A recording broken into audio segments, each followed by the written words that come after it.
하나님의 법.org. 일부. 이방인들을 향한 마귀의 거대한 계획. 사탄의 실패와 새로운 전략.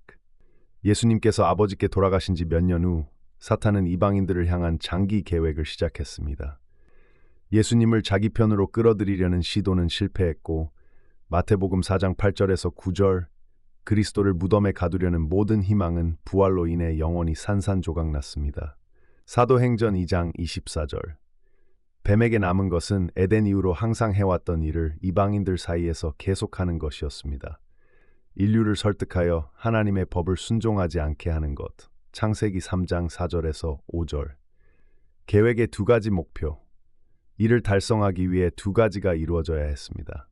첫째, 이방인들을 유대인들과 그들의 신앙에서 최대한 멀어지게 해야 했습니다.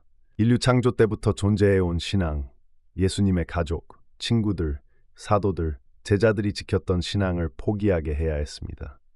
둘째, 구원에 대한 새로운 신학적 논리를 만들어 이방인들에게는 태초부터 이해되어 왔던 구원과는 다른 구원이 제시되었다고 믿게 해야 했습니다. 이 새로운 구원 계획은 이방인들이 하나님의 법을 무시할 수 있도록 허용해야 했습니다. 그러자 마귀는 재능 있는 사람들을 감동시켜 이방인들을 위한 새로운 종교를 만들게 했습니다. 이 종교에는 새로운 이름, 전통, 교리가 갖추어졌습니다. 그 가운데 가장 치명적인 교리는 메시아의 주요 목적 중 하나가 이방인들을 하나님의 계명을 지켜야 할 의무에서 해방시키는 것이라고 믿게 하는 것이었습니다. 이스라엘과의 거리두기. 이방인들에게 하나님의 법이 주는 도전. 모든 운동은 생존과 성장을 위해 추종자들을 필요로 합니다. 당시까지 메시아적 유대인들이 지켜왔던 하나님의 법은 새롭게 형성된 교회 안에서 급격히 늘어나고 있던 이방인 무리에게 도전이 되기 시작했습니다.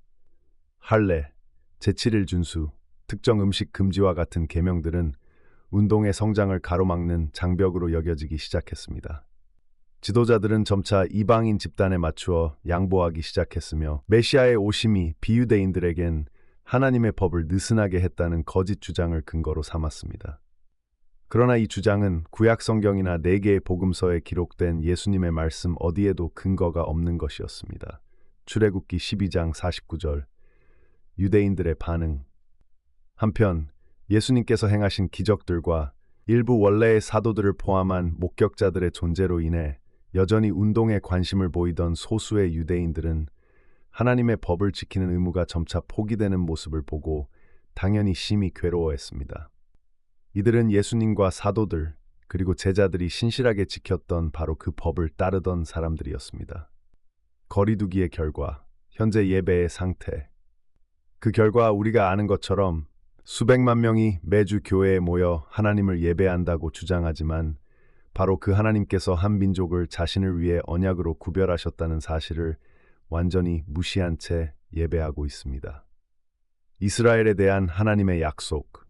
하나님께서는 이 언약을 결코 깨뜨리지 않으실 것이라고 분명히 선언하셨습니다. 태양과 달과 별들의 법칙이 변하지 않는 것처럼 이스라엘 자손도 영원히 하나님 앞에서 민족이 되는 것을 멈추지 않을 것이다. 예레미야 31장 35절에서 37절. 이 시리즈와 하나님의 법에 대한 다른 많은 연구들은 하나님의 법.org에서 찾을 수 있습니다. 하나님의 법.org. 하나님과 이스라엘 간의 언약. 이스라엘을 통한 구원. 구약 성경 어디에서도 이스라엘에 연합하지 않은 자들에게 복이나 구원이 있을 것이라는 기록은 없습니다. 하나님이 아브라함에게 말씀하셨다. 네가 복이 될 것이다. 너를 축복하는 자를 내가 축복하고 너를 저주하는 자를 내가 저주할 것이며 땅의 모든 족속이 너를 통해 복을 받을 것이다. 창세기 12장 2절에서 3절. 예수님 자신도 구원이 유대인들에게서 나온다고 분명히 선언하셨습니다. 구원은 유대인들에게서 난다. 요한복음 4장 22절. 이방인과 순종. 그리스도를 통해 구원을 받고자 하는 이방인은 아버지께서 자신의 영광을 위해 선택하신 민족에게 주신 동일한 법을 따라야 합니다. 예수님과 그분의 사도들이 지켰던 바로 그 법입니다.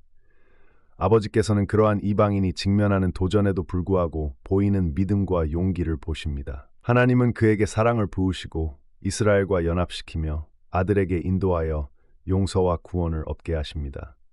이것이 참된 구원의 계획이며 이 계획만이 진정한 의미를 가집니다. 위대한 사명. 역사학자들에 따르면 그리스도의 승천 이후 여러 사도들과 제자들은 위대한 사명을 순종하여 예수님께서 가르치신 복음을 이방인 나라들에 전했습니다. 도마는 인도로 갔습니다. 바나바와 바울은 마케도니아, 그리스, 로마로 갔습니다. 안드레는 러시아와 스칸디나비아로 갔습니다. 마띠아는 에티오피아로 갔습니다. 복음은 널리 퍼져나갔습니다. 변함없는 메시지. 그들이 전해야 했던 메시지는 예수님께서 가르치신 것과 동일하며 아버지를 중심으로 한 것이었습니다. 첫째, 믿는 것. 예수님께서 아버지로부터 오셨음을 믿는 것. 둘째, 순종하는 것. 아버지의 법을 지키는 것. 예수님께서는 최초의 선교사들에게 하나님 나라의 복음을 전하는 사명을 감당할 때 혼자가 아님을 분명히 하셨습니다. 성령께서 함께 하시며 그들이 함께 지냈던 동안 예수님께서 가르치신 모든 것을 기억나게 하실 것이었습니다. 보혜사, 곧 아버지께서 내 이름으로 보내실 성령께서 너희에게 모든 것을 가르치시고 내가 너희에게 말한 모든 것을 생각나게 하실 것이다. 요한복음 14장 26절. 명령은 그들이 스승으로부터 배운 것을 계속 가르치라는 것이었습니다. 이 시리즈와 하나님의 법에 대한 다른 많은 연구들은 하나님의 법 따로 알지에서 찾을 수 있습니다. 하나님의 법 따로 알지, 구원과 순종, 하나의 구원의 메시지, 복음서, 어디에서도 예수님께서 비유대인들에게 따로 준비된 다른 구원의 메시지를 전하라고 사도들에게 암시하신 내용을 찾을 수 없습니다. 예수님의 메시지는 항상 동일했습니다. 아버지를 믿고 아버지의 법을 지키라는 것이었습니다. 순종 없는 구원이라는 거짓 교리. 이방인들이 아버지의 거룩하고 영원한 계명에 순종하지 않고도 구원을 얻을 수 있다는 생각은 예수님의 가르침에 없습니다. 하나님의 법에 순종하지 않고도 구원을 얻을 수 있다는 생각은 예수님의 말씀 어디에서도 지지를 받지 못하며 따라서 아무리 오래되었거나 대중적이라 해도 거짓입니다. 이 시리즈와 하나님의 법에 대한 다른 많은 연구들은 하나님의 파 ORG에서 찾을 수 있습니다.